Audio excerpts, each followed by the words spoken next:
आज हम सीखेंगे कि हीमोस्टेसिस का प्रोसेस कैसे होता है। हीमोस्टेसिस मींस कि जब हमारी बॉडी में कहीं भी ब्लीडिंग होती है, इंटरनल या एक्सटर्नल, तो हमारी बॉडी उस ब्लीडिंग के प्रोसेस को कैसे टैकल करती है, उसको कैसे रोकती है।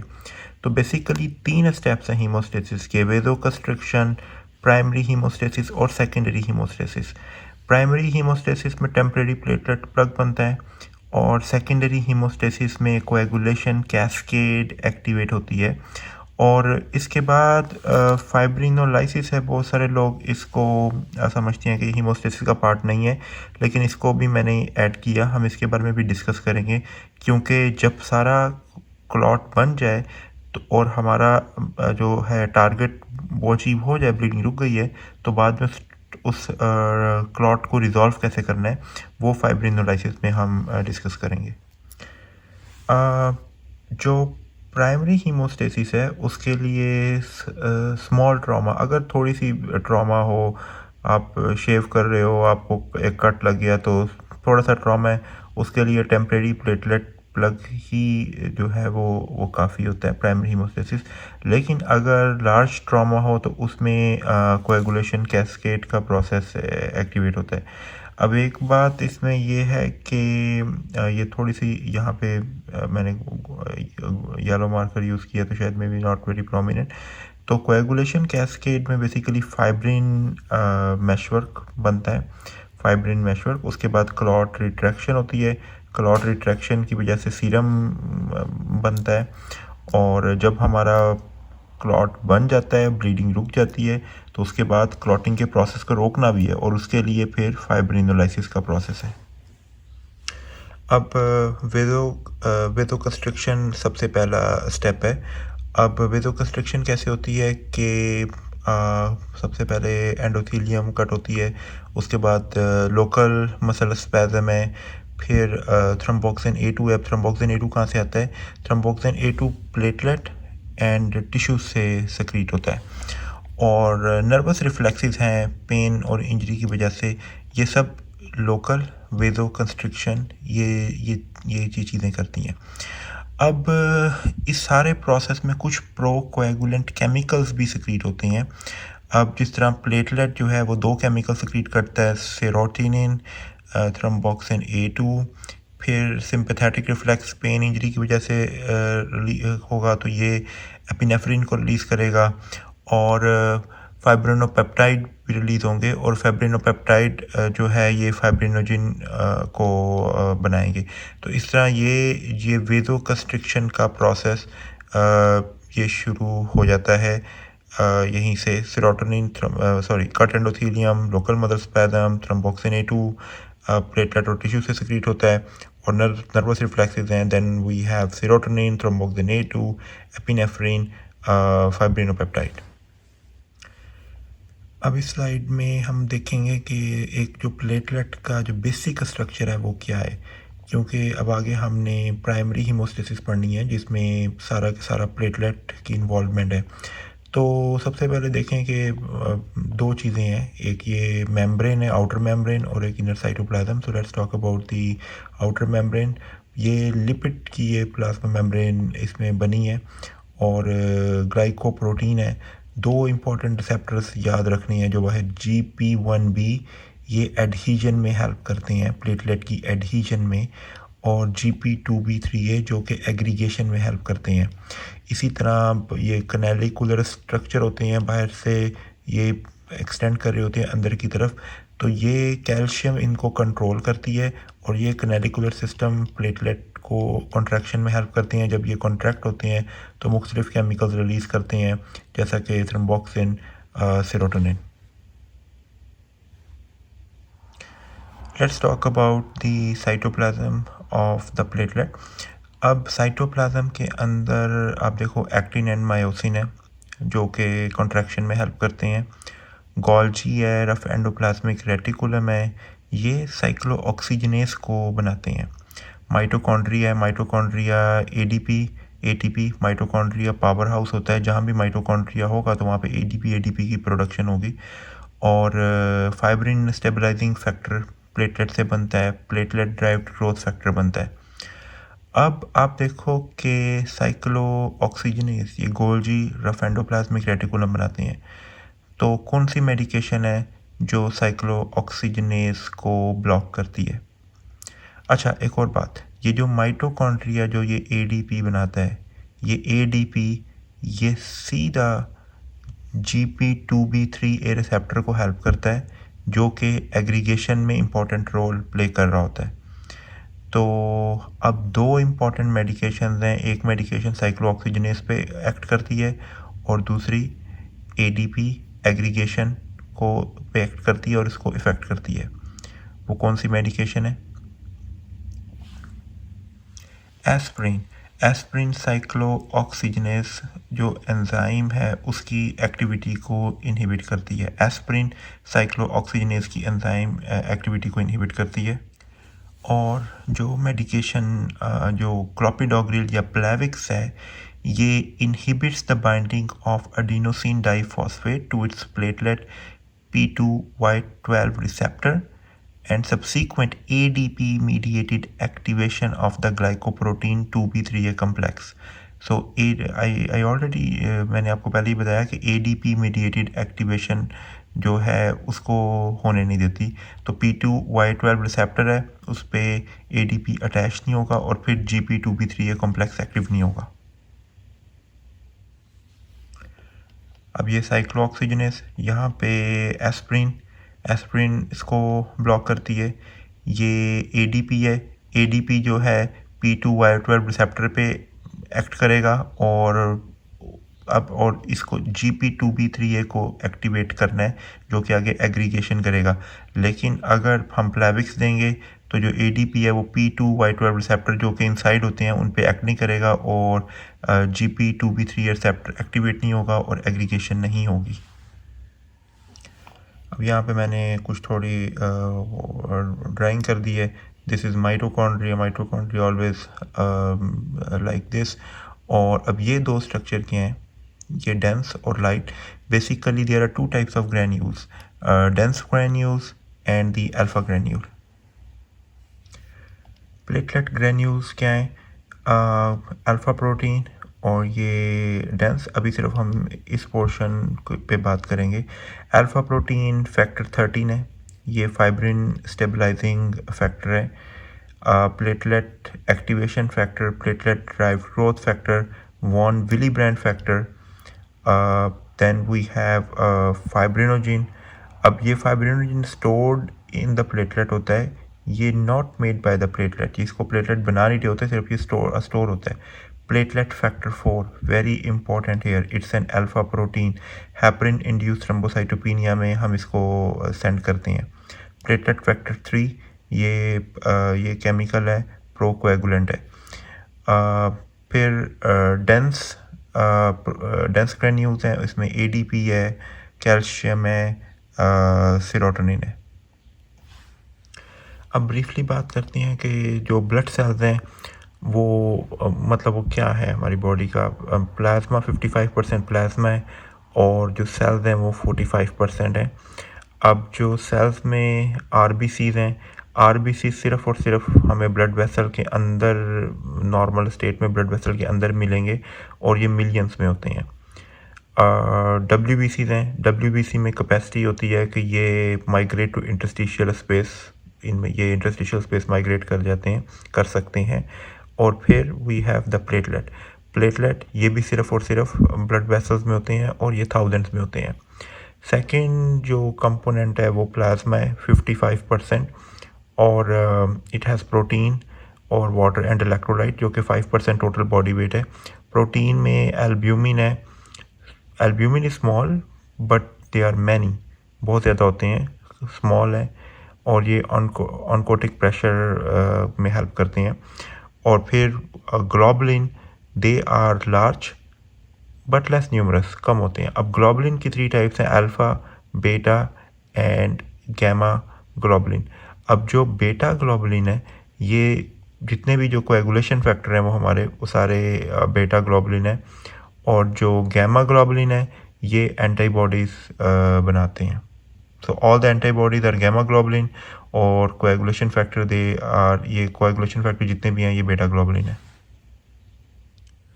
इस स्लाइड में हम देखेंगे कि जो ब्लड सेल्स हैं, स्पेशली प्लेटलेट और बाकी भी जो ब्लड सेल हैं, वो कैसे बनते हैं। तो ब्लड सेल बनते हैं pluripotent stem cell. What is pluripotent stem cell? This is important to understand. अब प्लूरीपोटेंट स्टेम सेल को समझने के लिए मुझे एक ये वेबसाइट है, ये इसका नाम है sketchy.com, MCAT Lessons Cell Specialization। इस वेबसाइट ने बहुत ही अच्छे से एक्सप्लेन किया है, ये कोई MCAT की प्रेपरेशन की वेबसाइट है। तो इन्होंने कहा कि जो सेल की जो स्पेशलाइजेशन होती है during the process cell specialisation, जब सेल्स बन रहे हैं तो 3 प्रोसेस होते हैं: स्पेसिफिकेशन, डिटर्मिनेशन, डिफरेंशिएशन। अब जब स्पेशलाइजेशन, अब इन्होंने थोड़ा एक्सप्लेन किया है, और स्पेशलाइजेशन जो है वो पोटेंसी को इंक्रीज़ करती है, और there are 3 levels of potency: totipotent, pluripotent and multipotent. अब टोटीपोटेंट जो है कैन कि किसी भी टोटीपोटेंट किसी भी सेल टाइप में बन सकते हैं, and are present during specification and early determination stages. Pluripotent जो होते हैं can become any type in the body but cannot become extra embryonic structure like placenta, and are present at the start of differentiation. And lastly, multipotent cells are present as differentiation continues and are limited to become only certain cell types within a specific cell lineage। अब इसी तरह इन्होंने यहाँ पे further इसको explain किया है। Specification first stage of specialisation, और यहाँ पे एक बात यह है कि स्पेसिफिकेशन में रिवर्सेबल सेल डिवीजन होती है, it's a reversible cell division. Then determination, it's next step of specialisation committed to a cellular path, gene regulation and process। And differentiation is the final stage of specialization. It's the differentiation is the final stage, and we have here fully functional cell type। अब potency, ability of the stem cell to develop into different types of cells। जो stem cell कितने different types में होते हैं इसको potency कहते हैं। 3 types है: टोटीपोटेंट, प्लूरीपोटेंट, मल्टीपोटेंट। टोटीपोटेंट किसी भी तरह के सेल में डेवलप हो सकते हैं, embryonic stem cells and cells in specification and early determination, ये टोटीपोटेंट होते हैं। प्लूरीपोटेंट, जिस पे हमने बात करनी है, can become any cell type inside the body but not extra embryonic structure. ये एक्स्ट्रा एम्ब्रियोनिक स्ट्रक्चर नहीं बना सकते, ये एक्स्ट्रा एम्ब्रियोनिक स्ट्रक्चर नहीं बना सकते। एंड और ये 3 जर्म लेयर में डिफ्रेंशिएट होते हैं pluripotent stem cell. Multipotent, majority of the adult stem cells are multipotent or locked into particular cell family, और ये एक particular cell family में lock होते हैं। Let's go back to our slide। अब pluripotent stem cell हैं, इनको होमोसाइटोब्लास्ट भी कहते हैं। अब जो pluripotent stem cell है बेसिकली ये 2 बिग लाइंस में डिवाइड होता है, लिम्फॉइड और माइलॉइड। अब लिम्फॉइड जो है इट्स क्वाइट ईजी, इसमें नेचुरल किलर सेल होंगे, और टी लिम्फोसाइट हैं, एंड बी लिम्फोसाइट हैं, और प्लाज्मा सेल हैं। So this is very simple, our lymphoid और natural killer cell, T lymphocyte, B lymphocyte and the plasma cell. Now let's move to other lines. Then we have the myeloid series. अब जो myeloid है इसमें जो है हमारे पास सबसे पहले इजी देखते हैं प्रोइरिथ्रोब्लास्ट, जो ये रेड ब्लड सेल जो क्रिएट हो रहे हैं। प्रोइरिथ्रोब्लास्ट है, नॉर्मोब्लास्ट है, रेटिकुलोसाइट बेबी आरबीसीज, एरिथ्रोसाइट्स है, और यहाँ पे हमारे पास रेड ब्लड सेल्स हैं। Then we have the myeloblast. Myeloblast में promyelocytes, then we have the myelocytes, neutrophilic, basophilic, eosinophilic. फिर हमारे पास मेटामाइलोसाइट, न्यूट्रोफिलिक, बेजोफिलिक, इओजिनोफिलिक, और देन हमारे पास हैं we have this granulocyte, they are the more mature form. Again myeloblast, promyelocyte, neutrophilic, basophilic, eosinophilic, myelocyte, then we have metamyelocyte, then we have the granulocyte। Now let's go to monoblast, promonoblast, monocyte और macrophage। Pro monoblast, monocyte और macrophage. अब हम बात करेंगे हमारा जो आज का जो इम्पोर्टेंट जो प्लेटलेट है उसके बारे में। अब प्लेटलेट जो है ये CFU मी प्लूरिपोटेंट स्टेम सेल या होमोसाइटोब्लास्ट, और इसके बाद एक चीज़ बनती है मेगा कैरियोब्लास्ट, और फिर एंडोमाइटोसिस का प्रोसेस होता है प्लेटलेट में, साइटोकाइनेसिस नहीं होती। अभी हम फिर देखेंगे एंडोमाइटोसिस क्या होता है। और प्रो मेगा कैरियोसाइट्स बनते हैं, pro mega karyocytes, mega karyocytes बनते हैं। ये सब बोन मैरो में होता है, और बोन मैरो से जो बाहर प्लेटलेट निकलते हैं। अब एक देखें कि मेगा कैरियोसाइट्स बोन मैरो में होते हैं, बोन मैरो के अंदर प्लेटलेट्स नहीं होते। Again pluripotent stem cell, hemocytoblast, CFU me, megakaryoblast, endometriosis endomitosis, not endometriosis, endomitosis का प्रोसेस होता है, no cytokinesis, promegakaryocyte और megakaryocytes made in bone marrow platelet. अब एंडोमाइटोसिस क्या होता है कि जिस तरह अब ये मैंने एक सेल बनाया, लेट मी इसको, ये प्लेटलेट मैंने बनाया है, सॉरी ये मेगा कैरियोब्लास्ट बनाया। तो एंडोमाइटोसिस होती है सेल का जो सिर्फ न्यूक्लियस है अंदर वो डिवाइड हो रहा होता है, साइटोप्लाज्म डेवलप नहीं होती। इस चीज़ को कहते हैं एंडोमाइटोसिस। यूजुअली जब सेल डिवाइड होते हैं तो न्यूक्लिया भी डिवाइड होते हैं और साइटोप्लाज्म भी डिवाइड होता है, इस तरह दो सेल बनते हैं, इसको साइटोकाइनेसिस कहते हैं। लेकिन प्लेटलेट में एक ख़ास स्टेज तक सिर्फ न्यूक्लियलाई ही डेवलप हो रहे होते हैं, तो इस चीज़ को एंडोमाइटोसिस का प्रोसेस कहते हैं। एंडोमाइटोसिस और साइटोकाइनेसिस को समझने के लिए मैंने ये एक पेपर है, मेगा कैरियोसाइट एंड पॉलीप्लाइडाइजेशन। इसके author Stephanie Mazzi, Larissa Lordier, Najet Debili, Hana Raslova ये हैं, और ये गूगल पे फ्रीली ये जो है अवेलेबल है, और ये मैंने गूगल से लिया है। इनके पेपर में एक बहुत ही अच्छी I really love A diagram, ये डायग्राम है। अब ये डायग्राम हमें अंडरस्टैंड करेगी कि व्हाट इज़ एंडोमाइटोसिस। मैंने आपको बताया था कि एंडोमाइटोसिस में न्यूक्लियाई डेवलप होते हैं लेकिन साइटोप्लाज्म डेवलप नहीं हो रही होती। तो अब देखो कि कैसे यहाँ पे ये न्यूक्लियाई हैं 4n 8n, उसके बाद साइटोप्लाज्म के अंदर ही ये डिवाइड हो रहे हैं, और फिर ये बन गए, और आखिर में ये ऐसे बन गए। तो साइटोप्लाज्म सेल एक ही रहा है लेकिन 4n से 8n हो गया, लेकिन सेल वही है। अब इसके मुकाबले में आप देखो कि जो आम सेल हैं वो कैसे डिवाइड होते हैं। न्यूक्लियाई डेवलप होता है, और उसके बाद देखें स्टेप पे आके साइटोप्लाज्म भी डेवलप हो रही है, और यहाँ पे साइटोप्लाज्म एक से दो सेल बन गए। तो this is the difference between the एंडोमाइटोसिस और cytokinesis.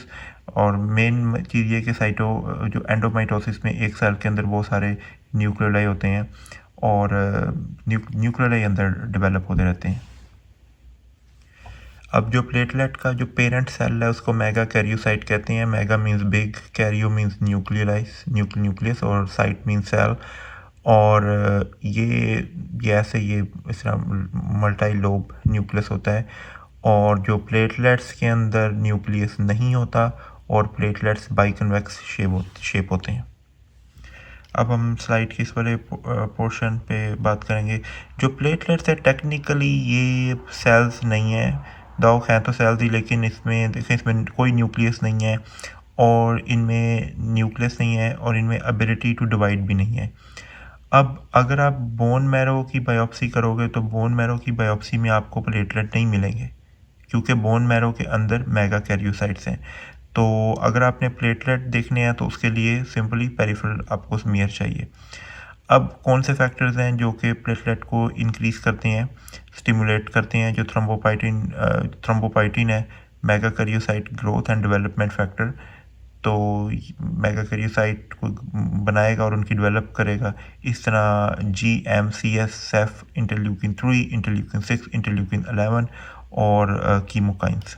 These are the chemicals that increase, जो कि प्लेटलेट की प्रोडक्शन को इंक्रीज करते हैं। अब यहाँ पे अगेन ये थोड़ी सी रेपिटिशन है और लेकिन I think it's very important to discuss here. अब मेम्ब्रेन फॉस्फोलिपिड है, ये फॉस्फोलाइपेज A2 बनाते हैं और फिर ये एराकिडोनिक एसिड बनता है। एराकिडोनिक एसिड दो पाथवे में साइक्लोऑक्सीजनेस और लाइपोक्सीजनेस। जो साइक्लोऑक्सीजनेस जो पाथवे है इसमें PGG2 प्रोस्टाग्लैंडिन 2 PGH2 और जो PGH2 है ये प्लेटलेट्स और ये थ्रोम्बोक्सिन सिंथेज एक एंजाइम है, ये प्लेटलेट्स पे एक्टिवेट करेगा और थ्रोम्बोक्सिन A2 बनाएगा। थ्रोम्बोक्सिन A2 थ्रोम्बोसिस में रोल प्ले करते हैं, प्लेटलेट एग्रीगेशन करेंगे, वेसोकंस्ट्रिक्शन करेंगे और ऑल्सो ये ब्रोंको कंस्ट्रिक्शन भी करेंगे।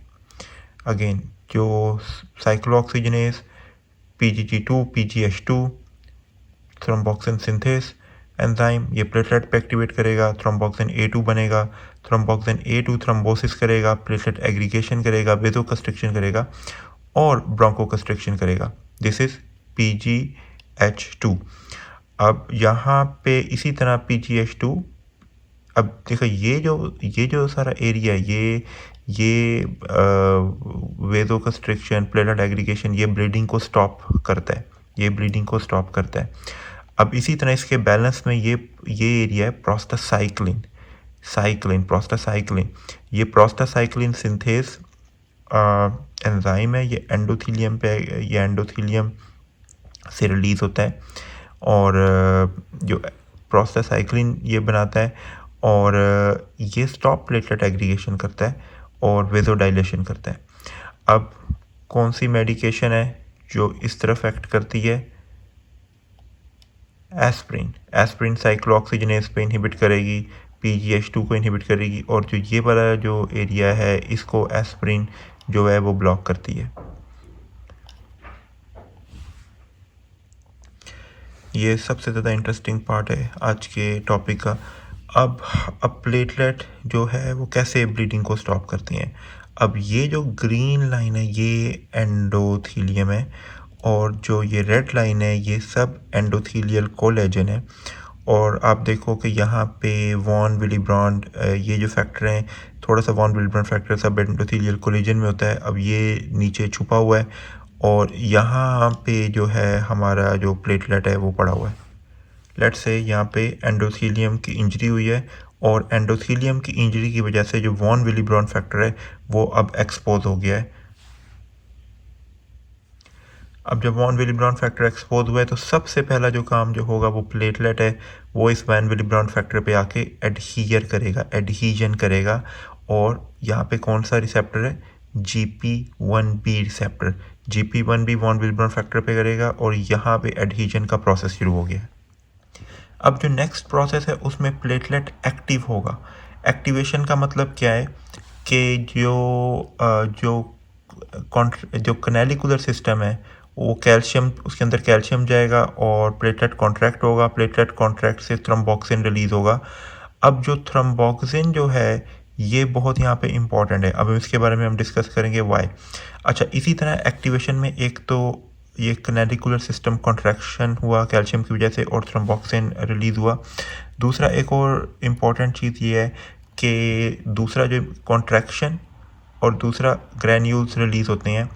दो ग्रैन्यूल्स बहुत इंपॉर्टेंट है। वॉन विलीब्रॉन्ड फैक्टर, एक वॉन विलीब्रॉन्ड फैक्टर हमने पढ़ा था कि एंडोथीलियम के अंदर है, ये जिस तरह यहाँ पे हमने पढ़ा कि एंडोथीलियम के अंदर वॉन विलीब्रॉन्ड फैक्टर है, लेकिन वॉन विलीब्रॉन्ड फैक्टर प्लेटलेट के अंदर भी स्टोर होता है।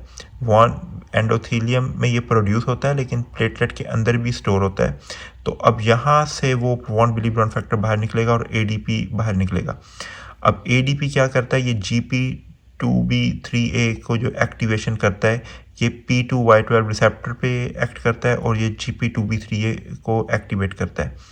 सो एक्टिवेशन में दो चीज़ें, contraction and release of granule. Contraction thromboxane को रिलीज़ करती है और जब ग्रैन्यूल्स रिलीज़ होते हैं उसमें अगेन दो इम्पॉर्टेंट ग्रैन्यूल्स हैं, वॉन विलीब्रॉन्ड फैक्टर ADP।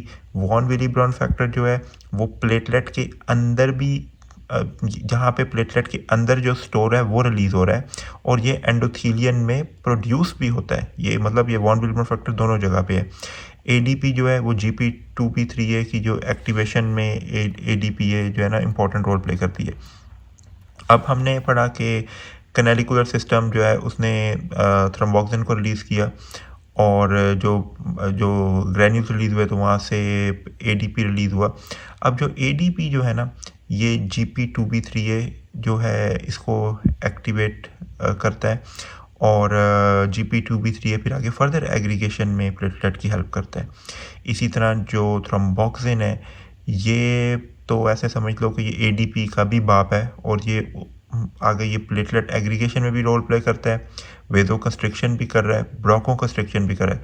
तो ADP सिर्फ एक काम कर रहा है, GP2B3A को एक्टिवेट कर रहा है और एग्रीगेशन, लेकिन थ्रोम्बोक्सिन जो है वो 3 काम यहाँ पे इम्पोर्टेंट काम कर रहा है।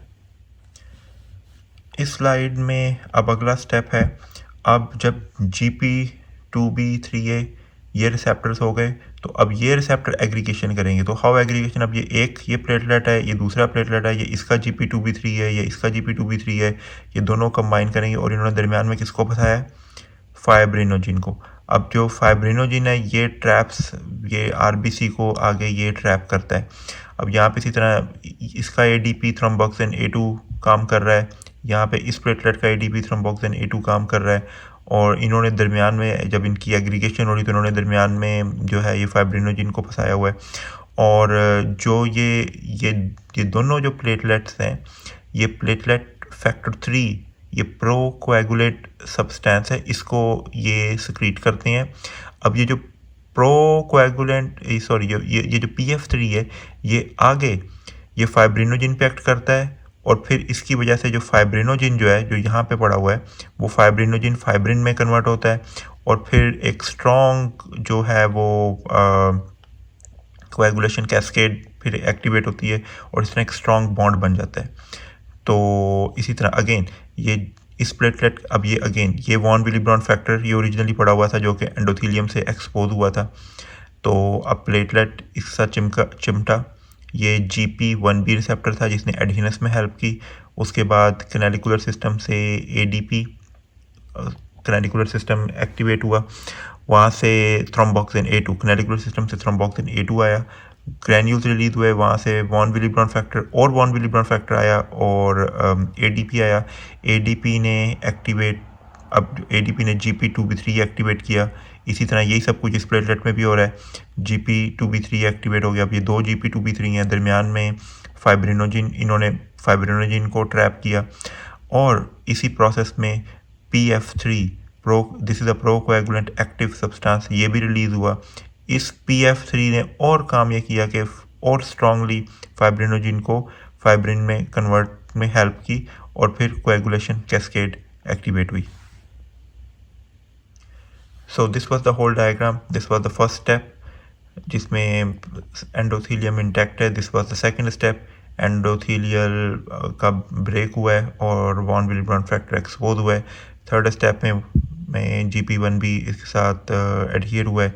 ये एडहीशन का ये प्रोसेस है और यहाँ पे जो प्लेटलेट की यहाँ पे एक्टिवेशन हुई है और यहाँ पे फाइनल जो कोएगुलेशन कैस्केड एक्टिवेट हुआ है और जो स्ट्रॉन्ग जो है बॉन्ड बन गया।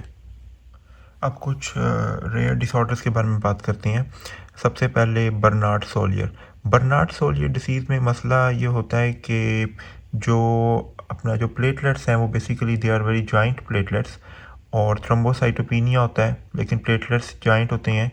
अब मेन मसला ये होता है कि वहाँ पे ये GP1B रिसेप्टर नहीं होता। ये जो GP1B है, आप देखो कि ये वॉन विलीब्रॉन से ये लगता है, तो ये GP1B रिसेप्टर नहीं होता, तो इसलिए प्लेटलेट की एडहीजन नहीं होती और ब्लीडिंग टाइम प्रोलॉन्ग होगा क्योंकि प्लेटलेट का मसला है, PTAPTT नॉर्मल होगा। अब हाउ यू कन्फर्म इट, आप इसमें एक देते हो टेस्ट, रिस्टोसिटिन स्टिमुलेशन करते हो। जो रिस्टोसिटिन यूजुअली होती है वो GP1B और वॉन विलीब्रॉन फैक्टर जो है इसको यूनाइट करता है और एडहीजन में हेल्प करता है। Ristocetin is an antimicrobial substance which forms complexes with von Willebrand factor causing conformational change in VWF and inducing the aggregation of the platelet. This relies on the binding of von Willebrand factor to the platelet GP1B receptor. अब ये GP1B receptor के साथ von Willebrand factor को combine करता है। अब अगर GP1B receptor है ही नहीं प्रेजेंट, तो आप जितना मर्जी आप दे दो, रिस्टोसिटिन दे दो, आप पेशेंट को प्लाज्मा दे दो ताकि वॉन विली ब्रॉन्ट फैक्टर शायद करे, लेकिन कुछ नहीं होगा। इवन आप वॉन विली ब्रॉन्ट फैक्टर भी दोगे नहीं होगा, क्योंकि GP1B रिसेप्टर ही नहीं है। So this is the Bernard Soulier syndrome. इसी तरह बर्नार्ड सोलियर में आप अगर पेशेंट को आप वॉन विली ब्रॉन्ट फैक्टर दो कि देखो शायद वॉन विली, क्योंकि यहाँ पे वॉन विली ब्रॉन्ट फैक्टर है ना, ये वॉन विली, तो आप वॉन विली ब्रॉन्ट फैक्टर दे के देखो, मतलब कि आप प्लाज्मा दो उसमें वॉन विली ब्रॉन्ट फैक्टर है, या आप ADP दो कि शायद एग्रीगेशन हो, तो कुछ नहीं होगा। अब इसके मुकाबले में अगर वॉन विली ब्रॉन्ट डिसीज़ है, हाँ उसमें अगर आप प्लाज्मा दोगे तो वहाँ पे वॉन विली ब्रॉन्ट फैक्टर है, तो वहाँ पे एग्रीगेशन होनी शुरू हो जाएगी। लेकिन बर्नार्ड सोलियर में ऐसा कुछ नहीं होता, क्योंकि मेन प्रॉब्लम GP1B रिसेप्टर है। और डायग्नोसिस रिस्टोसेटिन टेस्ट करना है, वो नॉर्मल नहीं होगा, प्लेटलेट एग्रीगेशन नहीं होगी, ब्लीडिंग टाइम कम नहीं होगा। अगली जो इम्पोर्टेंट डिसीज़ के बारे में बात करेंगे, जो रेयर डिसऑर्डर है, वो है ग्लांसमैन थ्रोम्बोसिटीनिया। ग्लांसमैन थ्रोम्बोसिटीनिया में प्रॉब्लम है GP2B3A रिसेप्टर का। ये GP2B3A रिसेप्टर यहाँ पे प्रेजेंट नहीं है, तो उसकी वजह से जो प्लेटलेट की एग्रीगेशन नहीं होती, प्लेटलेट की एग्रीगेशन नहीं होगी GP2B3A रिसेप्टर की वजह से। जब रिसेप्टर ही नहीं है तो प्लेटलेट की एग्रीगेशन नहीं होगी। अब कुछ ड्रग्स के बारे में बात करते हैं। तो abciximab is a drug that directly acts on the GP2B3A। It's directly acts on this receptor abciximab. अब इसके मुकाबले में कुछ दूसरी ड्रग्स हैं, जैसे प्लेविक्स है, बर्लिंटा है, टाइकाग्रिलोर है, वो P2Y12 रिसेप्टर जो कि अंदर होता है उस पर एक्ट करती हैं, और वो रिसेप्टर फिर आगे फिर हेल्प करता है GP2B3A को एक्टिव करने में। तो जो प्लेविक्स है, बर्लिंटा है, वो भी GP2B3 की एक्टिवेशन को ब्लॉक करती हैं, लेकिन indirectly. First they act on the P2Y12 receptor, फिर उसके बाद वो करती हैं।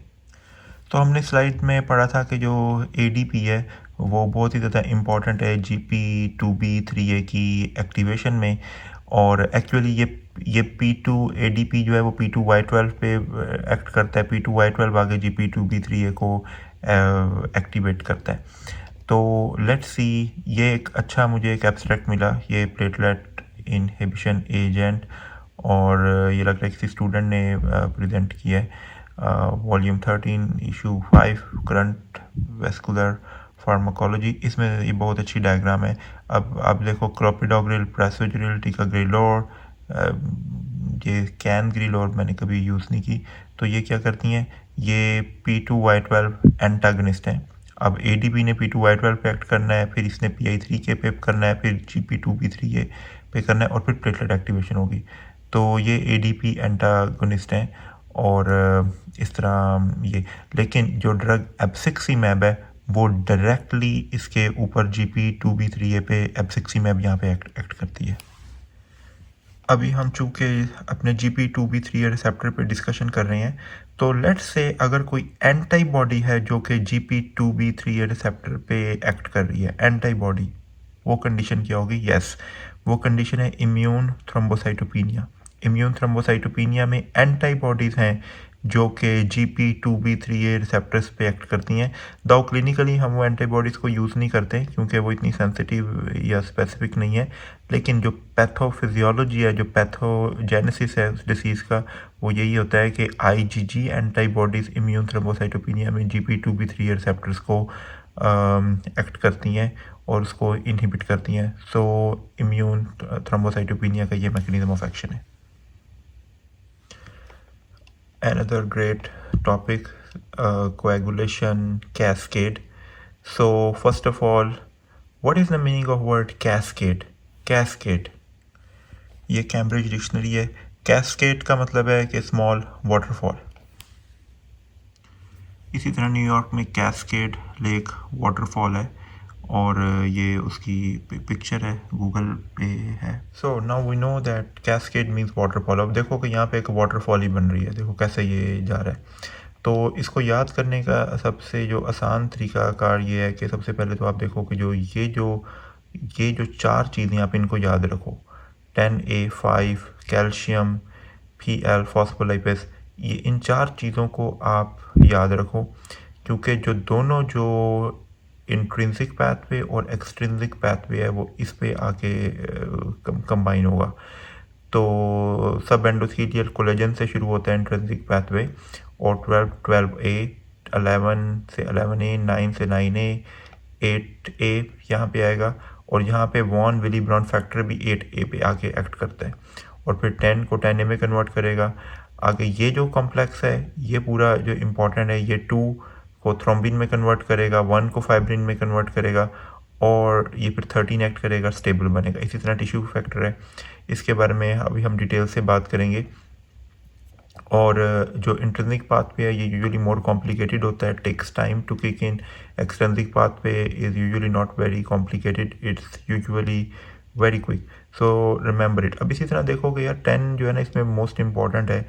अब 10 से 2 पहले 2 बाद में जो नंबर्स हैं कौन से हैं, 8 और 9 और 11 और 12। देखो ये जो मतलब देखोगे ये 10 के जो करीबी जो ऐसे आप देखोगे जो 10 जो फैक्टर है उसने अपने जो करीबी जो रिश्तेदार थे उनको जॉब दिलवा दी है इधर, ठीक है, खुद उसकी सबसे इम्पोर्टेंट जॉब है इधर। अब उसने जो अपने जो करीबी रिश्तेदार थे उनको भी जॉब दिलवा दी, जो उसके जो दो आगे थे 8 और 9, और जो 2 पीछे थे, ठीक है, जो पीछे वाले थे उसने उनको सबसे पहले जॉब दिला दी, और जो उसके आगे थे उसको उसने बिल्कुल अपने साथ रखा। तो इसी तरह आप रिमेंबर करो, ठीक है। और 7A जो है वो जो इधर है, जो उससे जो दूर के रिश्तेदार थे 10 के, उसने उसको भी कहीं ना कहीं फंसा दिया। तो alright, so this is the cascade, coagulation cascade. Cascade means waterfall. Okay, we are gonna talk about waterfall. 2 pathway हैं, intrinsic pathway, extrinsic pathway. Intrinsic pathway जो है सब एंडोथीलियल कोलेजन इसको एक्टिवेट करती है। Extrinsic pathway tissue factor, tissue thromboplastin और tissue phospholipids, ये इसको एक्टिवेट करता है। यार एक बात देखो कि जब आप अब देखो जो एक्सट्रिंसिक पाथवे है वो टिश्यू से एक्टिवेट होता है, टिश्यू से। अब जब आप ब्लड को आप डालते हो टेस्ट ट्यूब में, अब जब ब्लड को आप टेस्ट ट्यूब में डालते हो तो वहाँ पे टिश्यू नहीं है, तो देखो आप ब्लड को टेस्ट ट्यूब में डालो तो ब्लड को क्लॉट हो जाएगा। तो वहाँ पे कैसे, अब वहाँ पे बेसिकली इंट्रिंसिक पाथवे से ब्लड क्लॉट होता है जब आप टेस्ट ट्यूब में डालते हो। तो वो कैसे होता है, वो वॉन विली ब्राउन फैक्टर की वजह से होता है। ये वॉन विली ब्राउन फैक्टर बहुत इंपॉर्टेंट है क्योंकि ये ब्लड में होता है, तो ये प्लेटलेट में स्टोर होता है, वहाँ से निकलता है, और ये इंट्रिंसिक फैक्टर की वजह से ब्लड क्लॉट होता है।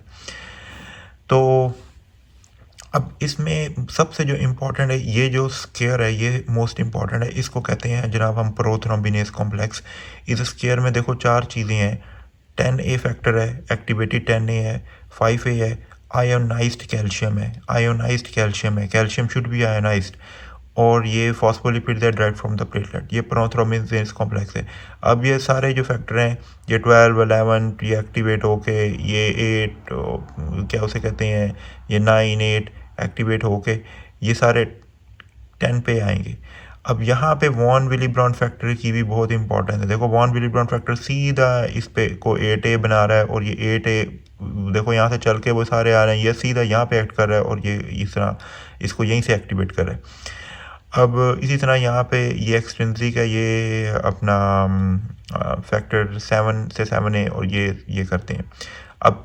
अब ये जो हमारा प्रोथ्रोम्बिनेस कॉम्प्लेक्स है ये सबसे इम्पॉर्टेंट इसमें चीज़ है। अब ये क्या करता है, ये प्रोथ्रोम्बिन को फैक्टर 2 को थ्रोम्बिन में कन्वर्ट करता है। अब थ्रोम्बिन जो है ये फैक्टर 1 को फाइब्रिनोजिन को फाइब्रिन में बनाता है। Prothrombin 2 to thrombin T, 2T, 2 for this is 2 prothrombin and this T, and this converts fibrinogen 1 to F, 1F। अब जो फाइब्रिन है फिर ये क्या करता है, अब ये फाइब्रिन वीक फाइब्रिन है। अब इसमें स्ट्रॉन्ग फाइब्रिन क्रॉस लिंकिंग होगी। तो ये स्ट्रॉन्ग फाइब्रिन कैसे बनता है? ये फैक्टर 13A से बनता है।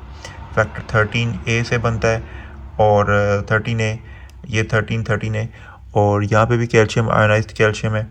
और एक और चीज़ यहाँ पे रोल प्ले करती है, देखो थ्रोम्बिन, एक तो यहाँ पे ये काम कर रहा है, फाइब्रिनोजिन को फाइब्रिन में कन्वर्ट कर रहा है, लेकिन वो थ्रोम्बिन स्टेबलाइजिंग फैक्टर भी बना रहा है। थ्रोम्बिन स्टेबलाइजिंग फैक्टर यहाँ पे इस जगह पे एक्ट करता है और फाइब्रिन क्रॉस लिंकिंग होती है, और यहाँ पे मोस्ट स्ट्रॉन्ग फाइब्रिन जो है ना, वो यहाँ पे जो स्ट्रॉन्ग किस्म का जो फाइब्रिन है वो यहाँ पे बन जाता है।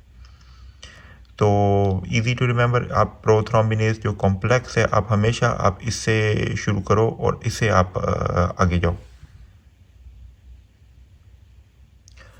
अब यहाँ पे थोड़ा सा बात करते हैं वॉन विलीब्रॉन डिसीज़ के बारे में। अब आप ये देखो कि वॉन विलीब्रॉन डिसीज़ जो है, फैक्टर 8 जो है ना, वो फैक्टर 8 में वॉन विलीब्रॉन डिसीज़ होती है, और वॉन विलीब्रॉन फैक्टर जो है वॉन विलीब्रॉन फैक्टर 8 पे काम करता है। तो वॉन विलीब्रॉन और फैक्टर 8 जो है ना, वो दोनों बहुत ही ज़्यादा जो है ना वो क्लोज फ्रेंड है। अब लेट्स से अगर वॉन विलीब्रॉन फैक्टर नहीं है तो फैक्टर 8 काम नहीं करेगा, और इंट्रिंसिक जो पैथवे है वो इफ़ेक्ट होगा, क्योंकि देखो फैक्टर 8 सीधा यहाँ पे एक्ट कर रहा है। अगर कोई चीज़ यहाँ पे ब्लॉकेज होगी तो ऊपर से सब ब्लॉक होगा। तो वॉन विलीब्रॉन डिसीज़ में यहाँ पे हमें प्रॉब्लम है, उसकी वजह से इंट्रिंसिक पाथवे कॉम्प्लिकेटेड प्रोलॉन्ग हो जाएगा, पीटीटी प्रोलॉन्ग होगा। तो सिर्फ यही प्रोलॉन्ग नहीं होगा, हमने let's go to previous slide. हमने यहाँ पे पढ़ा है कि देखो वॉन विलीब्रॉन डिसीज़ सब एंडोथीलियल में है, और ये प्लेटलेट की एडहीजन में भी हेल्प करता है। ये देखें यहाँ पे जब वॉन विलीब्रॉन फैक्टर जो था, तो यहाँ पे प्लेटलेट जो है वो यहाँ पे इसका प्लेटलेट का GP1 भी यहाँ पे होता है, कनेक्ट करता है। तो अगर वॉन विलीब्रॉन जो है उसका प्रॉब्लम है, उसकी कोई पैथोलॉजी है, तो ब्लीडिंग टाइम भी प्रोलॉन्ग होगा, क्योंकि प्लेटलेट जो है वो वेसल्स पे कनेक्ट नहीं होंगे। अब आप इसको ट्रीट कैसे करते हो? सबसे पहले डायग्नोस कैसे करते हो? तो वॉन विलीब्रॉन फैक्टर को आप एक्टिविटी देखते हो रिस्टोसेटिन को फैक्टर ऐसे। रिस्टोसेटिन बेसिकली एक एंटीबायोटिक थी, लेकिन ये उसी तरह है कि जिस तरह एज ए लैब इसको ऐसे ट्रीट करते हैं जैसे ये एक एंडोथीलियम है। तो आप पेशेंट के ब्लड में आप रिस्टोसेटिन की एडिशन करते हो, और फिर आप प्लेटलेट ऐड करते हो, और आप देखते हो कि अब एग्लूटिनेशन हो रही है कि नहीं हो रही। तो जो वॉन विलीब्रॉन फैक्टर जिस पेशेंट में चूँकि नहीं होते, तो उसमें वॉन विलीब्रॉन फैक्टर तो है ही नहीं, तो अगर आप एंडोथीलियल आप आर्टिफिशियली दे भी दोगे तो एग्लूटिनेशन नहीं होगी। तो दिस इज रिस्टोसेटिन को फैक्टर ऐसे। अब how you treat von Willebrand disease? दो तरीके हैं। जिस तरह वॉन विलीब्रॉन जो है दो चीज़ों को इफ़ेक्ट कर रहा है, प्लेटलेट्स को इफ़ेक्ट करता है, ब्लीडिंग टाइम, और इसी तरह it also affects our coagulation pathway. यहाँ पे भी अफेक्ट करता है। तो इसी तरह इसको ट्रीट करने के भी दो तरीके हैं। पहली बात तो है कि आप DDAVP दो। जो DDAVP है वो सब एंडोथीलियल कोलेजन का वॉन विलीब्रॉन फैक्टर जो है ना उसको रिलीज़ करता है। सब एंडोथीलियल कोलेजन का वॉन विलीब्रॉन फैक्टर DDAVP रिलीज़ करता है। तो दिस इज़ एक तरीका तो ये है। और दूसरा तरीका ये है कि अगर पेशेंट को नहीं से ठीक नहीं हो रहा, तो फिर आप फैक्टर 8 दो, क्योंकि फैक्टर 8 में वॉन विलीब्रॉन फैक्टर होता है, तो आप फैक्टर 8 दो, ताकि अब आपको ये देना पड़ेगा। तो दो तरीके हैं। अब रॉन्ग आंसर, एक रॉन्ग आंसर क्रायोप्रेसिपिटेट है। You don't give cryoprecipitate because you don't need fibrin. Cryoprecipitate देते जब आपको फाइब्रिन चाहिए, फाइब्रिनोजिन कम है। अब आप ये तो चीज़ें सही है नीचे, तो क्रायोप्रेसिपिटेट आप नहीं देते। So now we know our von Willebrand factor is working on actually two places. One is here, factor 8, and then it also works here on the subendothelial collagen. It's working on two places. और हमने इस पे बात की कि अगर इसकी deficiency होगी तो क्या होगा, वॉन विलीब्रॉन डिसीज होगी। लेकिन थिंक अबाउट, अगर वॉन विलीब्रॉन फैक्टर टू मच बन रहा है, बहुत ज़्यादा बन रहा है किसी वजह से, तो उसमें क्या हो सकता है? यस, अब मैं टीटीपी की बात कर रहा हूँ। टीटीपी, अगर वॉन विलिब्रॉन फैक्टर बहुत ज़्यादा बन रहा है तो थ्रोम्बस, क्लॉट्स बनेंगे एंड लाइफ थ्रेटनिंग कंडीशन। अब बेसिकली टीटीपी में क्या होता है कि ADAMTS13 एक मेटालोप्रोटीनेज है, एक एंजाइम है जो लीवर से बनता है, जो कि वॉन विलिब्रॉन फैक्टर को डिग्रेड करता है। उसको उसका उसका नॉर्मल काम ये होता है कि वॉन विलिब्रॉन उसकी जो मतलब जो फिजियोलॉजी है उसकी, क्योंकि नेचर ने अल्लाह ताला ने हर चीज़ का बैलेंस रखा हुआ है। तो कोई चीज़ है तो उसको उसकी पॉजिटिविटी है तो उसकी नेगेटिविटी, हर चीज़ का एक बैलेंस है। इसी तरह उसका भी एक बैलेंस है। देखो कायनात में हर चीज़ का बैलेंस है। जो लोग जिंदा हैं उन्होंने मरना भी है, ठीक है। अगर लोग जिंदा ही होते जाएंगे, मरेंगे नहीं, तो how the this world will work.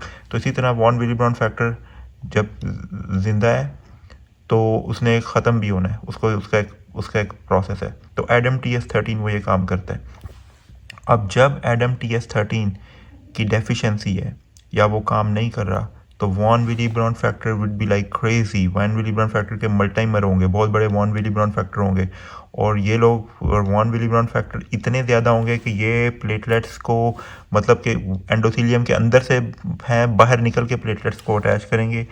और इसलिए TTP is a life threatening condition, बहुत ज़्यादा इसमें क्लॉट्स बनते हैं। और how do you treat TTP? आप प्लाज्मा देते हो, क्योंकि प्लाज्मा में वॉन विलिब्रॉन फैक्टर होता है, तो आप प्लाज्मा के साथ एक्सचेंज ट्रांसफ्यूजन करते हो।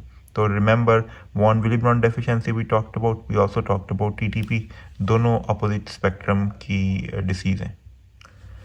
अब इस स्लाइड में देखते हैं कि अब जो हमारा जो क्लॉट बन गया है, ये फाइब्रिन से जो बन गया, अब उसको, अब जब ब्लड से क्लॉट ने अपना काम कर दिया, ब्लीडिंग रुक गई, अब हमने अब नेचर में हर चीज़ का बैलेंस है, तो उस क्लॉट को ख़त्म भी करना है, तो वहाँ पे प्लाज्मिन एक्ट करती है। तो प्लाज्मिन जो है ये फाइब्रिन को डिग्रेड करती है, और FDP फाइब्रिन डिग्रेडेशन प्रोडक्ट बनती हैं, जो कि लिवर एंड किडनी से क्लियर होते हैं। तो अगेन ये प्रोथ्रोम्बिनेज कॉम्प्लेक्स है, जो कि 10A 5A PL ionised calcium का ये कॉम्प्लेक्स है। ये प्रोथ्रोम्बिन को थ्रोम्बिन, फैक्टर 2 को थ्रोम्बिन, और फाइब्रिनोजिन को फाइब्रिनोजिन, फैक्टर 1 को एक्टिव फाइब्रिन कर देगा। फिर 13A लगेगा कैल्शियम आयनाइज्ड, और ये फाइब्रिन, ये स्ट्रॉन्ग फाइब्रिन बनता है। अब ये प्लाज्मिन जो है, ये जो है डिग्रेडेशन, ये इसकी डिग्रेडेशन प्रोडक्ट, प्लाज्मिन इसको फाइब्रिन डिग्रेडेशन प्रोडक्ट बना देता है। अब इस पे आप एक चीज़ आप ये देखो कि यही चीज़ हम अब इस साइड पे थोड़ी बात करते हैं, और हम देखते हैं कि ये डी डाइमर क्या चीज़ है, जो कि हम टेस्ट करते हैं पल्मोनरी एम्बोलिज्म में और मुख्तलिफ में।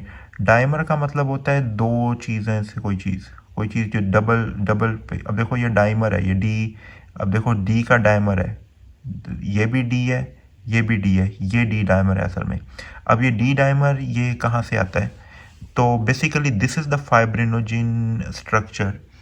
अब अगर आप, let me zoom in a little bit,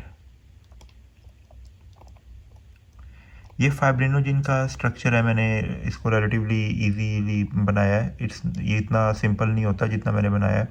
इस पे ये डी डोमेन है, ये डी डोमेन है, जो ये रेड वाला है ये ई डोमेन है। अब ये दो साथ पे फाइब्रिनो पेप्टाइड लगे होते हैं, ए और बी। ये जो फाइब्रिनो पेप्टाइड ए और बी होते हैं ना, ये बहुत ही ज़्यादा वो होते हैं कि हरामी किस्म के होते हैं। जब तक ये दोनों लगे हुए हैं, तो ये जो फाइब्रिनोजिन है, ये किसी दूसरे मतलब ये फाइब्रिन जो है, ये उसकी जो एक्टिव नहीं हो सकता, ये फाइब्रिन पॉलीमर नहीं बनेगा। ये जो फाइब्रिनोजिन है दूसरे फाइब्रिन से कंबाइन नहीं होने देता, क्योंकि ये फाइब्रिनोपेप्टाइड ए और बी जो है, ये उसको ब्लॉक करके रखते हैं। फाइब्रिनोजिन के स्ट्रक्चर को समझने के लिए मैंने ये डायग्राम है, ये मुझे बड़ी अच्छी ये वेबसाइट से मिली। अब ये कोई PhD स्कॉलर है, not scholar, he is full fledge PhD doctor Giovanni Sitani, Ruhr University, faculty of physics and astronomy PhD, ये उनके रिसर्च गेट का पेज है, तो ये मैंने वहाँ से लिए। तो अगर आप देखना चाहते हो तो you should follow him on the research gate, तो this diagram belongs to him. और मेरा डालने का मकसद सिर्फ ये है कि मैं सिर्फ टीच करने के लिए मैंने यूज़ कर रहा हूँ, और I give full credit to him. This is his diagram and I am taking from him. So अब इसमें देखो ये फाइब्रिनोजन का स्ट्रक्चर है। अब देखो इसमें एक ई डोमेन है, जो सिंपल सा जो मैंने जो डायग्राम बनाई 3 वाली ई डोमेन है। अब इस पे ये जो डोमेन है ये डी है, इसी तरह यहाँ पे भी डी डोमेन है, ठीक है। अब देखो ये 2 फाइब्रिनोपेप्टाइड, ये ए और ये फाइब्रिनोपेप्टाइड बी, ठीक है। अब देखो ये डी डोमेन, ये यहाँ की डी डोमेन, दरमियान में ई डोमेन, और ये फाइब्रिनोपेप्टाइड ए और फाइब्रिनोपेप्टाइड बी, ये फाइब्रिनोजन का जो है बेसिक जो है ना स्ट्रक्चर है। Now let's go over. अब इसी तरह ये हमारी डायग्राम में ये डी है, ये दरमियान में ई है, और ये फाइब्रिनोपेप्टाइड है। अब जब थ्रोम्बिन इस पे अटैच होता है, जब थ्रोम्बिन जब एक्ट करता है, तो ये फाइब्रिनोपेप्टाइड जो है ए और बी, ये अलहदा हो जाते हैं, फाइब्रिन इनकी तो छुट्टी कराता है। अब जब फाइब्रिन ए पेप्टाइड अलहदा हो गए, तो अब ये जो स्ट्रक्चर है ये बहुत ही ज़्यादा जो है ना, बहुत ही ज़्यादा क्या उसे कहते हैं, सोशल किस्म का स्ट्रक्चर है। अब ये मुख्तलिफ जो इसी तरह के जो अदर फाइब्रिनोजन है उनसे कंबाइन करके फाइब्रिन पॉलीमर बनेगा। अब ये फाइब्रिन पॉलीमर बनेगा, ठीक है। फाइब्रिन पॉलीमर अभी हम किस स्टेज पे हैं, हम अभी इस जगह पे हैं।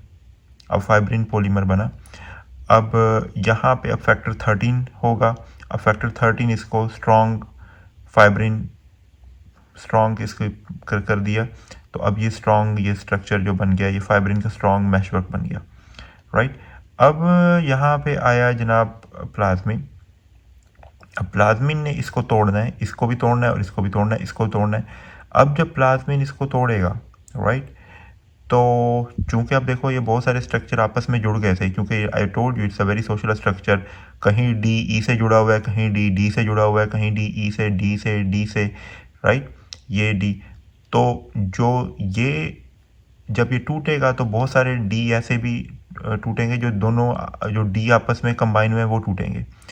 ऐसे भी स्ट्रक्चर मिलेंगे कि डी ई से जुड़ा हुआ है, तो लेकिन ये जो यहाँ पे जो डी वाले कंबाइन जो स्ट्रक्चर है इनको डी डायमर कहते हैं। तो ये जब प्लाज्मिन एक्ट करती है तो उसकी वजह से होते हैं। और ये डी डायमर जो है बेसिकली आपको बता देता है कि कहीं क्लॉट बॉडी में बन रहा है, और जो बॉडी का जो नेचुरल प्लाज्मिन है वो उस पर एक्ट कर रहा है। और डी डायमर मतलब आपको दाओ कि ये क्लॉट ब्रेकिंग का प्रोडक्ट है, लेकिन इनडायरेक्टली ये आपको बताता है कि क्लॉट है, क्योंकि क्लॉट अगर है तो कहीं पे ब्रेकेज हो रही है ना, तो इनडायरेक्टली आपको डी डायमर से पता चलता है कि बॉडी में कहीं क्लॉट बना हुआ है। तो सिर्फ एक फिजियोलॉजिकल कंडीशन है जिसमें डी डायमर हाई होता है, नॉर्मल प्रेगनेंसी, मतलब कि वो बीमारी नहीं है, इट्स अ नॉर्मल कंडीशन, उसमें डी डायमर हाई होता है। तो उसकी क्या पैथोफिजियोलॉजी है वो कभी बाद में, उसकी क्या फिजियोलॉजी है, नॉट पैथोफिजियोलॉजी, वो बाद में डिस्कस करेंगे। अगेन नेचर में हर चीज़ का बैलेंस है। जिस तरह क्लॉट बनता है यहाँ पे, तो उसको तोड़ने के लिए प्लाज्मिन आती है। अब प्लाज्मिन कहाँ से आ रही है? जो प्लाज्मिन है बेसिकली ये प्लाज्मिनोजिन से प्लाज्मिन में कन्वर्ट होती है, प्लाज्मिनोजिन से प्लाज्मिन में कन्वर्ट होती है। और जो एंजाइम जो है टिश्यू प्लाज्मिनोजिन एक्टिवेटर, ये करता है। अब टिश्यू प्लाज्मिनोजिन एक्टिवेटर कहाँ से आता है? ये इंजर्ड एंडोथीलियम से आता है। अब प्लाज्मिनोजिन ब्लड में ऑलरेडी पड़ी हुई है, ऑलरेडी प्लाज्मिनोजिन है ब्लड में, तो जब इंजर्ड एंडोथीलियम होगी, अब आप देखो कि सारा क्लॉटिंग का प्रोसेस, ये सारा जो क्लॉटिंग का प्रोसेस है ये इंजर्ड एंडोथीलियम से शुरू हुआ है, ये क्लॉटिंग भी इंजर्ड एंडोथीलियम से शुरू हुई है। इसी तरह क्लॉट जो ब्रेकेज का प्रोसेस है वो भी इंजर्ड एंडोथीलियम से शुरू हुआ है, दोनों इंजर्ड एंडोथीलियम से शुरू हुए। लेकिन यहाँ पे जो कैच जो है वो ये है कि जो क्लॉट ब्रेकेज का प्रोसेस है, it takes a few days to kick in. ये उसी वक्त नहीं करेगा। अगर ये उसी वक्त ही करेगा तो फिर तो कोई फ़ायदा ही नहीं है, फिर तो कोई फ़ायदा नहीं कि अभी क्लॉट बना है और अभी टूट गया, क्या फ़ायदा। तो इसलिए it takes a few days, so this is very important, it takes a few days, this is very important concept कि दोनों चीज़ें इंजर्ड एंडोथीलियम से आती हैं, क्लॉट बनने का प्रोसेस, टूटने का प्रोसेस। तो लेकिन जो क्लॉट टूटने का प्रोसेस है ये टेक्स अ फ्यू डेज़, और फ्यू डेज़ के बाद टीपीए आता है, प्लाज्मिनोजिन को प्लाज्मिन में कन्वर्ट करता है, प्लाज्मिन फाइब्रिन को ब्लॉक करती है, फाइब्रिनोजिन को ब्लॉक करती है, और इसी तरह फैक्टर 5, 8 और 212 को भी ये इनहिबिट करती है, और ये प्रिवेंट्स क्लॉट फॉर्मेशन में करती है। अब प्लाज्मिनोजिन टीपीए प्लाज्मिन, इसको टर्नरी कॉम्प्लेक्स कहते हैं कि ये तीन तीन का कॉम्प्लेक्स है। अच्छा, अब हमारे पास जो बॉडी में अब हम टिश्यू, हम ट्रीटमेंट के लिए टिश्यू प्लाज्मिनोजिन एक्टिवेटर भी देते हैं जो सिंथेटिक हैं। तो वो कौन से, हम एल्टी प्लेस यूज़ करते हैं, रेली प्लेस यूज़ करते हैं, टेनिक प्लेस, एल्टी प्लेस हम लोग मोस्ट कॉमनली यूज़ करते हैं। जब मैं पहले पाकिस्तान में था तो वहाँ पे एसके, स्ट्रेप्टोकाइनेज देते थे, यूरोकाइनेज। ये एसके ये नॉन स्पेसिफिक हैं, मतलब ये पूरी बॉडी में जहाँ जहाँ फाइब्रिन है वहाँ पे ये एक्ट करते हैं, तो ये नॉन स्पेसिफिक हैं। और लेकिन एल्टी प्लेस जो है ज़रा स्पेसिफिक हैं, जहाँ पे फाइब्रिनोजिन मतलब जहाँ पे क्लॉट बन रहा है वहाँ पे एक्ट करते हैं। लेकिन मैंने अप टू डेट से पढ़ा है, उसने लिखा है कि दोनों जो है वो इक्वल ब्लीडिंग कर सकते हैं। तो लेकिन हम लोग ज़्यादा ये देते हैं, एल्टी प्लेस देते हैं, रिकम्बिनेंट देते हैं। स्ट्रेप्टोकाइनेज की एंटीबॉडीज भी बन सकती है, इसलिए वो नहीं देते, तो इसलिए हम ये यूज़ करते हैं। अब रेगुलेटरी मैकेनिज्म ऑफ फिब्रिनोलाइसिस, फिब्रिनोलाइसिस की भी रेगुलेटरी मैकेनिज्म है, इसका भी ये भी जो प्रोसेस है अनचेक नहीं है, कुछ भी अनचेक नहीं है बॉडी में। तो प्लाज्मिनोजिन एक्टिवेटर इनहिबिटर्स हैं, प्लाज्मिनोजिन एक्टिवेटर इनहिबिटर्स। अब देखो ये प्लाज्मिनोजिन को एक्टिव होने से रोकेंगे, right. Plasminogen activator inhibitor they prevent plasminogen to become active. तो अगर ये नहीं है, अगर ये कम है, तो उसमें क्या है कि प्लाज्मिनोजिन अब एक्टिवेट नहीं हो रही, तो उसमें क्या होगा कि ब्लीडिंग होगी, ठीक है। तो क्योंकि ये प्लाज्मिनोजिन को इनहिबिट करेंगे, तो इसका मतलब है कि प्लाज्मिनोजिन एक्टिवेटर को इनहिबिट करेंगे। तो अगर ये कम होंगे, लेट मी थिंक, अगर ये कम होंगे तो एक्टिवेटर इनहिबिटर, तो प्लाज्मिनोजिन ज़्यादा बनेगी, और जब ज़्यादा बनेगी तो टीपीए उस पर एक्ट करेगा, और टीपीए जो है नहीं, फिर तो हाँ, तो बिल्कुल जब ये इनहिबिटर जो है प्लाज्मिनोजिन एक्टिवेटर इनहिबिटर, जब ये कम होंगे, बिल्कुल जब ये कम होंगे तो प्लाज्मिनोजिन ज़्यादा बनेगी, तो जो प्लाज्मिनोजिन ज़्यादा बनेगी तो टीपीए उस पर एक्ट करेगा, तो बहुत ज़्यादा प्लाज्मिन होगी और फिर बहुत ब्लीडिंग होगी। जब, हाँ बिल्कुल सही, प्लाज्मिनोजिन एक्टिवेटर पीएआई कम है तो ब्लीडिंग होगी। अब लेट्स से प्लाज्मिनोजिन एक्टिवेटर बहुत तेज़ी से काम कर रहा है, बहुत तेज़ी से, अब ये प्लाज्मिनोजिन को मैक्सिमम इनहिबिट करेगा, बहुत कम प्लाज्मिन है, और प्लाज्मिनोजिन बहुत कम है, तो प्लाज्मिन भी कम होगा और फिर क्लॉटिंग होगी। इसी तरह कुछ और है, alpha 2 anti plasmin inhibit by fresh plasma, और थ्रोम्बिन एक्टिवेबल फाइब्रिनोलाइसिस इनहिबिटर है, damages and terminus on fibrin TAFI, ये भी कुछ प्रोसेस है। ये जो फाइब्रिनोजिन लेवल है, फैक्टर 1, ये फाइब्रिनोजिन, ये हमेशा आप, अगर आपको DIC का सस्पिशन है, पेशेंट ब्लीडिंग कर रहा है, या पेशेंट को लीवर डिसीज़ है, तो उसमें आप ज़रूर भेजो। अब जब पेशेंट एक्टिवली ब्लीड कर रहा है, या आपको DIC का सस्पिशन है, तो DIC में बहुत ज़्यादा क्लॉट बन रहे होते हैं, तो उसमें इतनी तेज़ी से क्लॉट बन रहे होते हैं, इसीलिए डी डायमर आसमान पे होता है, और क्लॉट बनने की वजह से फाइब्रिनोजिन ख़त्म हो गया होता है। और इसी तरह लीवर की कंडीशन में तो फाइब्रिनोजिन वैसे ही नहीं बन रहा, दो क्लॉट नहीं भी बन रहे, लेकिन फाइब्रिनोजिन बन ही नहीं रहा। तो इन दो कंडीशन में आप फाइब्रिनोजिन लेवल हमेशा सेंड करो, और अगर फाइब्रिनोजिन लेवल लेस देन 100 आए तो आप पेशेंट को क्रायोप्रेसिपिटेट दो। अप टू डेट में लिखा है कि मोर देन 100 इज़ ओके, लेकिन कुछ जगहों पे मोर देन 150 देते हैं। अभी रिसेंटली एक पेशेंट था एक्यूट लीवर फेलियर के साथ, उसका फाइब्रिनोजिन लेवल कम था, तो उसको फिर हमने क्रायोप्रेसिपिटेट दिया, और उसका फाइब्रिनोजिन लेवल 118 आया। तो hematology ने कहा it's okay, fine, because it's improved. So this is the importance of fibrinogen. So if it's less than 100, make sure you give cryoprecipitate.